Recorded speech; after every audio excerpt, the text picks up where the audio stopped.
Bem-vindo ao vídeo Ondas em fase e comprimento de onda.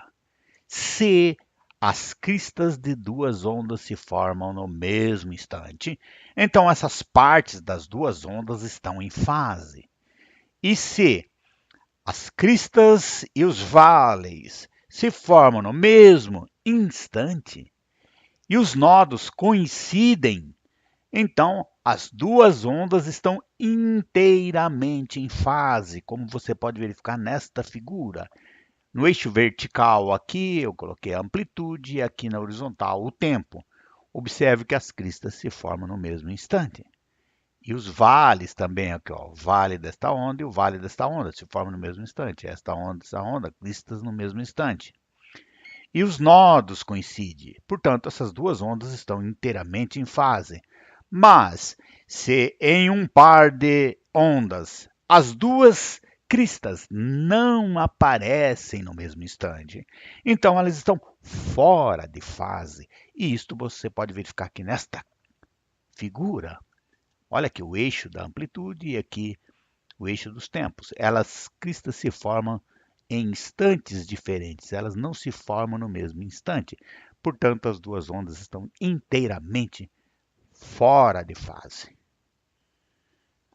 E o comprimento de onda, por simplicidade, é definido como a distância de uma crista a outra. Isso você pode verificar aqui nesta figura. Olha. Distância de uma crista a outra é o comprimento de onda.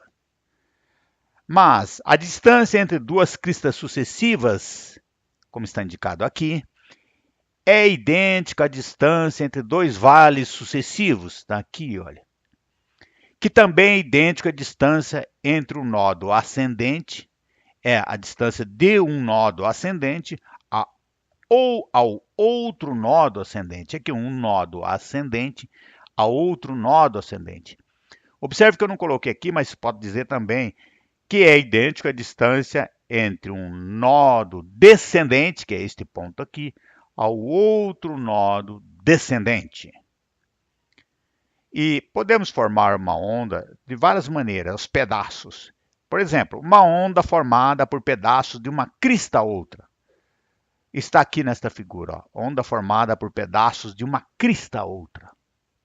Pois de uma crista a outra eu tenho um comprimento de onda, e esses pedacinhos, juntando pedacinhos idênticos, eu obtenho uma onda. Mas uma onda também pode ser formada por pedaços de um vale ao outro, como você pode ver na figura. Olha lá os pedacinhos formando a onda. De um vale ao outro, eu também tenho um comprimento de onda. Também posso formar uma onda por pedaços de um nódo ascendente a outro. E aqui está, olha, pedaços de nódo ascendentes a outro. Aqui um pedaço de um nódo ascendente a outro. Esse pedaço aqui, ó, de um nódo ascendente a outro. Aqui, ó, de um nódo ascendente a outro, de um nódo ascendente a outro. Claro que eu poderia também formar de um nódo descendente a outro. Pegasse esse pedacinho aqui, ó. Pegar este pedacinho. Aqui, ó, daqui até aqui, eu também posso, com pedacinhos repetindo um ao lado do outro, eu vou formar uma onda. E, finalmente, é conveniente observar o seguinte. Podemos reproduzir uma onda com pedaços entre dois pontos em fase, ou seja, pedaços que formam um comprimento de onda. Observe que esses pontos aqui, um nódo ascendente a outro, estão em fase. De um vale a outro estão em fase, de uma crista a outra estão em fase. E aqui, ó, em geral, olha, este ponto aqui é um ponto ascendente aqui, com outro ponto aqui. Esses dois pontos estão em fase e também representam um comprimento de onda. Então eu poderia pegar pedaços desta maneira aqui e também formar uma onda de maneira similar.